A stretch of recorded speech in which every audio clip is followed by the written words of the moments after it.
Namaskaram. In this video, I am going to talk about two major principles of pranic healing.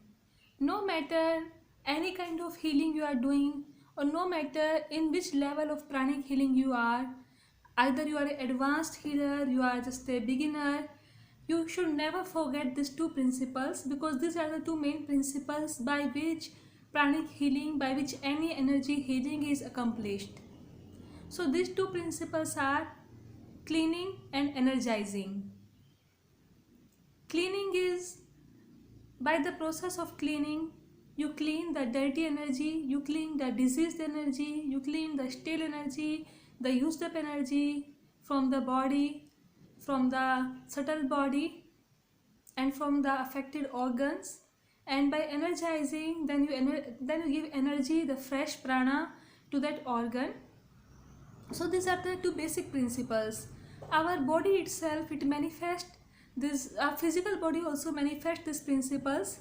Like when we inhale the oxygen, when we are inhaling, we are taking the fresh prana. When we are exhaling carbon dioxide, we are just removing the toxins, we are cleaning ourselves. So by exhaling, our physical body cleans itself. By inhaling, physical body energizes itself. So like the physical body, our subtle body also needs cleaning and energizing. So cleaning is like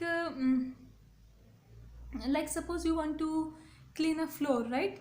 So sometimes, like when you are doing a cleaning of subtle body, you give some cleaning, you just clean the energy, dirty energy. Then sometimes you can just partially energize a person, and then again do the cleaning. Then afterwards you can give the full energy.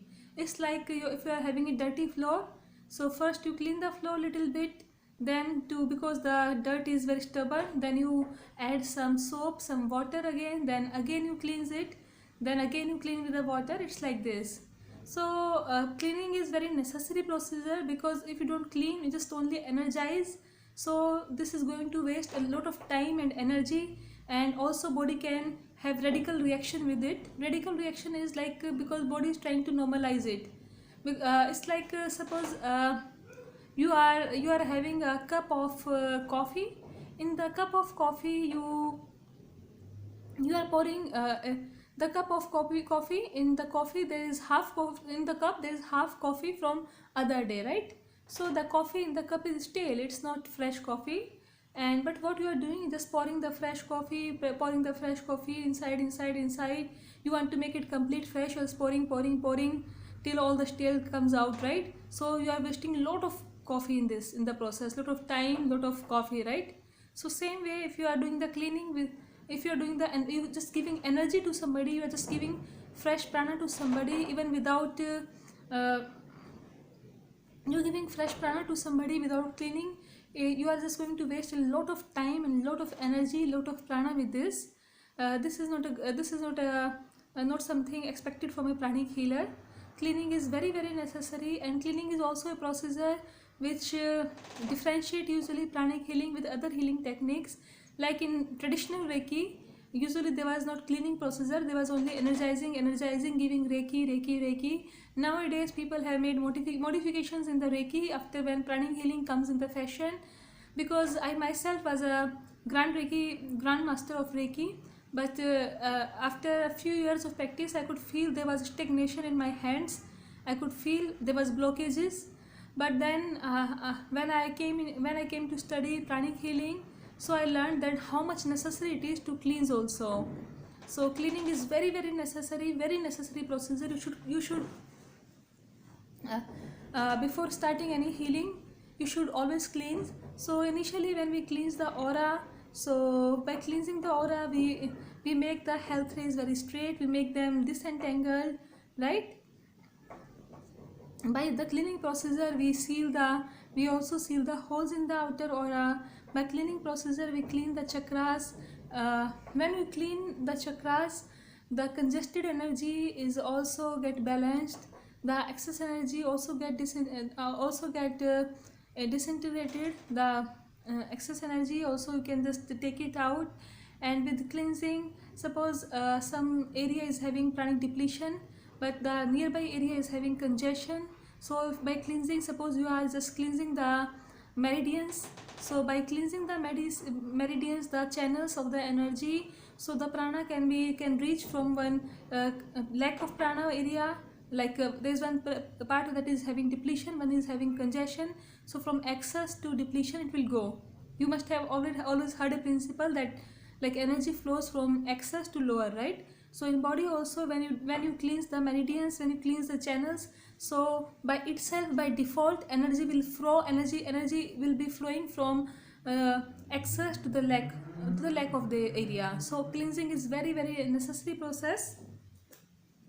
Cleansing and this energizing, they are basically the foundation of pranic, they are basically the foundation of the pranic healing.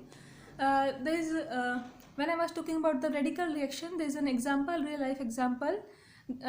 There was a patient, she was suffering from like abdominal congestion, abdominal prana congestion, abdominal trouble she was having in the abdomen. So what the pranic healer did, without just cleaning, started energizing the area with the then after energizing the patient, she felt good just for 15-20 minutes, but then body started taking radical reactions because the fresh prana was now mingling with the stale prana, dirty prana, and congestion intensified. So the patient started having vomiting, diarrhea. The symptoms worsened for some time, but then pranic healer realized the mistake. Then afterwards, just after a few hours, again cleansed properly and then energized, then all the symptoms went away. The patient was fine after this. So this is just a just example that how can we stop these radical reactions of the body, because otherwise body will try to harmonize itself, and that can be a bit uncomfortable and unpleasant experience for the patient. But if you are doing proper cleansing, then you can just stop this radical reaction, you can prevent this radical reaction basically. So cleansing is also necessary for the absorption of prana. If you are cleansing a part, then if you cleanse any chakra, if you cleanse any channel, if you cleanse the aura, then it itself starts to absorb the fresh prana, because when there is lack of prana, then from lack then from the excess to lack, the prana will flow, right? So when you make the space, you see, suppose you want to have if you want to have something in your hands, right? So if suppose you already have a thing, when you will empty your hand, then you can have another thing, right? So if your body is already having still prana, used prana, a lot of excess prana, but that is not negative prana maybe, so when you will remove it, then only you can expect to have fresh prana. So just to make the room for the excess prana, for the fresh prana, for fresh energy, you need to take off the still energy. So if you what you do, suppose you are not doing the cleansing, right? So what can happen, the fresh prana can mix with the already diseased prana. So maybe for some time patient can feel good because of the getting fresh prana, but then fresh prana, it start mingling up with the with that still prana, and then there can be recurrence of the disease, right? So the disease can reoccur. So cleansing is very necessary for the absorption of the prana, absorption of the ki. Healing will take place very easily, healing will take place faster if cleaning is done.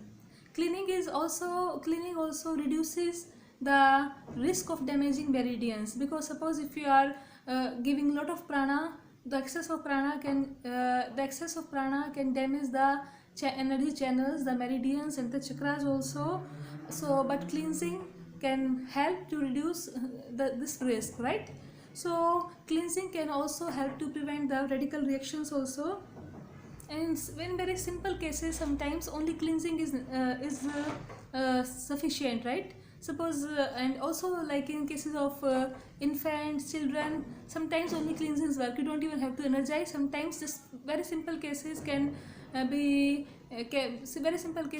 just solved by cleansing. Like suppose somebody is having normal headache, nothing much about it, then just by cleansing sometimes you can relieve the patient.